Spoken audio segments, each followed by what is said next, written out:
सिंदूर पुसण्याचं पाप केलं पहलगाममध्ये पाकिस्तानी आतंकवाद्यांनी आणि याचा संपूर्ण जगभराने निषेध केला आणि त्या पहलगामच्या हल्ल्याच्या विरोधामध्ये आपल्या लष्करी जवानांनी आतंकवाद्यांचे अड्डे उद्ध्वस्त केले। याचा अभिमान सर्व तमाम भारतीयांना आहे आणि या लष्कराच्या जवानाच्या पाठीमागे देशाचे प्रधानमंत्री नरेंद्र मोदीजी खंबीरपणे उभे राहिले आणि त्यांना सांगितलं, खून का बदला खून से, ईट का जवाब पत्थर से, गोली का जवाब गोले से।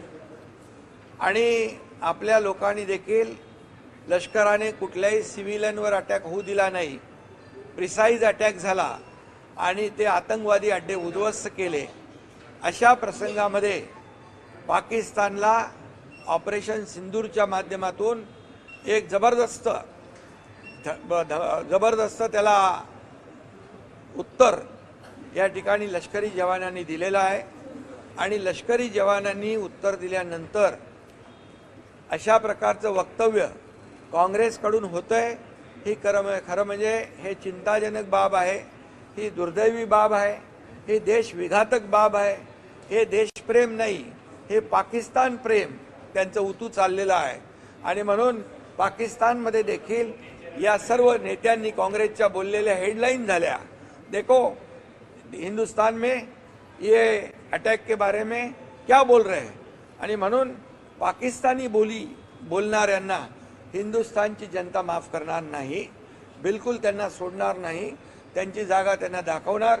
आणि म्हणून काँग्रेसचे जे कोणी नेते आहेत ते देखील यापूर्वी देखील राहुल गांधी यांनी देखील या पहलगामच्या हल्ल्याच्या विरोधामध्ये ते आपल्या लष्कराच्या जवानांनी केलेला अटॅक त्याचा हिशोब विचारता, किती ड्रोन पडले, किती विमानं गेली, किती तास युद्ध थांबलं। अरे त्यांच्या पाठीशी उभं राहायला पाहिजे होतं। काँग्रेसच्या जमान्यामध्ये कधी असं झालं नाही। पी चिदंबरम यांनी सांगितलं की त्यावेळेस त्यांच्यावर दबाव होता। कोणाचा दबाव होता? हे देशभक्ती नाही, देशद्रोह आहे की आपल्या इथे मुंबईमध्ये साखळी बॉम्ब होत आहेत, 26/11चा हल्ला होतोय, त्यावेळेस अशा प्रकारचं सडेतोड उत्तर त्या तत्कालीन काँग्रेसच्या सरकारने दिल्लीच्या घ्यायला पाहिजे होतं, पण दुर्दैवाने त्यांनी त्यावेळेस ते धोरण घेतलं नाही। त्यावेळेस देखील मतांचं राजकारण केलं आणि म्हणून मी त्यांचा निषेध करतो, जाहीर निषेध करतो आणि लष्कराला खऱ्या अर्थाने सल्यूट केला पाहिजे की पहलगामच्या लाडक्या बहिणींचा जो कुंकू पुसण्याचं पाप केलं त्यांना जशाच तसं उत्तर त्यांनी दिलं लष्कराने। आणि प्रधानमंत्री महोदय नरेंद्र मोदीजी यांचंही अभिनंदन करतो।